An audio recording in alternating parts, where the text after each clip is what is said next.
नमस्कारम। क्या आपने कभी सोचा है कि गणेश जी को प्रथम पूज्य क्यों मानते हैं?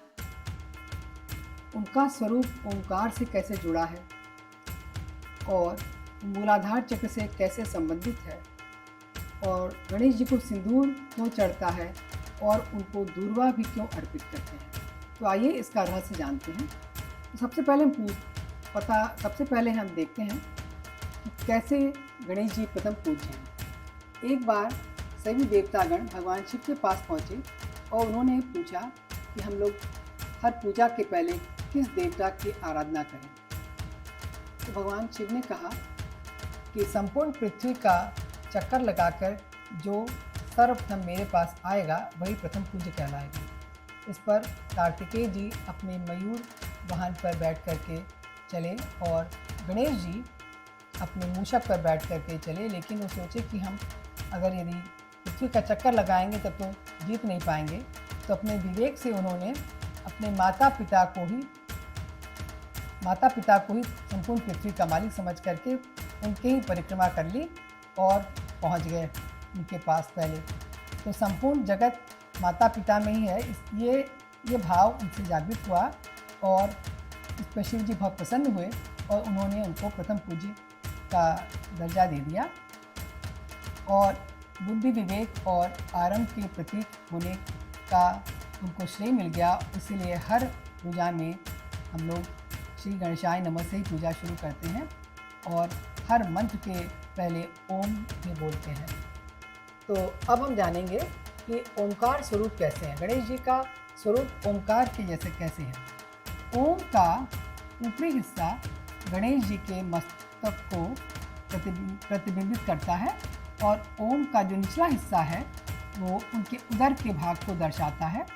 और जो ओम में ऊ की मात्रा जो लगी थी, मतलब जो पूंछ टाइप का हिस्सा होता है, वो गणेश जी की सूंड को दर्शाता है। वेदों में कहा गया है गणेश जी ही ओम के मूर्त रूप हैं। तो और श्री गणपति अथर्वशीर्ष में कहा गया है कि ओंकार का ही व्यक्त स्वरूप गणपति देवता है। तो जिस प्रकार प्रत्येक मंत्र के आरंभ में ओंकार का उच्चारण आवश्यक है, उसी प्रकार प्रत्येक शुभ अवसर पर गणपति की पूजा अनिवार्य है।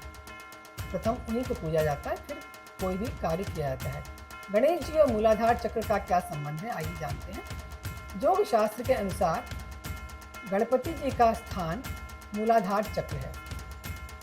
मूलाधार शब्द मूल और आधार दो शब्दों से मिलकर के बना हुआ है। यह स्थिरता, सुरक्षा और पृथ्वी का तत्व इससे जुड़ा हुआ है। इस मूलाधार चक्र से मूलाधार चक्र रीढ़ के सबसे निचले हिस्से में स्थित है और शरीर का पहला और आधारभूत चक्र भी है ये। तो भगवान गणेश मूलाधार चक्र के स्वामी और संरक्षक माने जाते हैं। इसलिए गणेश जी की उपासना करने से मूलाधार चक्र जागृत हो जाता है। तो गणपति जी को सिंदूर क्यों चढ़ाते हैं? तो सिंदूर जो है ये मांगलिक कार्य में चढ़ाते हैं और सिंदूर सौभाग्य का द्योतक है और ये शक्ति और ऊर्जा भी देता है।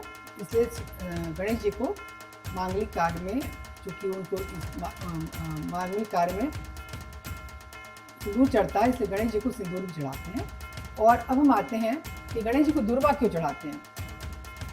बात पौराणिक कथा ये कहती है कि गणेश जी को एक बार अनलासुर नाम का दैत्य था। अनलासुर मतलब अनल मतलब कि अग्नि से रिलेटेड है। वो अग्नि फेंकता था, तो उससे सभी देवता आतंकित थे। तो शिव जी ने आज्ञा दी गणेश जी को कि इस अनलासुर को खा जाओ, लील जाओ, मतलब वो निगल जाओ। तो गणेश जी उसको निगल गए। निगलने के पश्चात उनके उदर भाग में इतना जलन हुआ कि वो परेशान हो गए।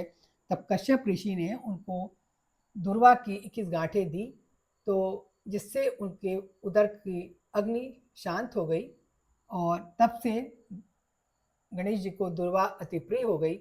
इसीलिए उनको दूर्वा चढ़ाते हैं। तो यदि आपको ये जानकारी अच्छी लगी हो तो इसको लाइक, शेयर और सब्सक्राइब करें। Thanks for watching.